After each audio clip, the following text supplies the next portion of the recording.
Сәлем достар, ауызашарға дәмі өте керемет болып шығатын тағам жасаймыз. Ең алдымен фаршымызды табаға екі бетін қызартып, жақсылап пісіріп аламыз. Піскеннен кейін ыдысымызға барлығын бөлек салып аламыз.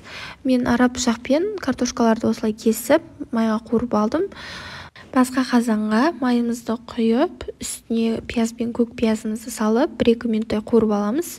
Оның үстіне туралған помидор, петрушка кинзамызды салып, жақсылап қуырып аламыз.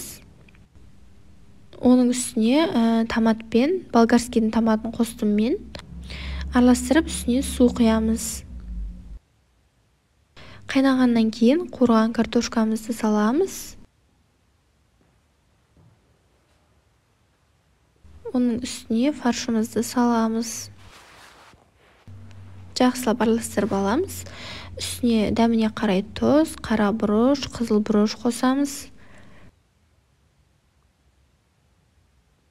Және де аздап су қосып, 5-10 минутқа пісіреміз.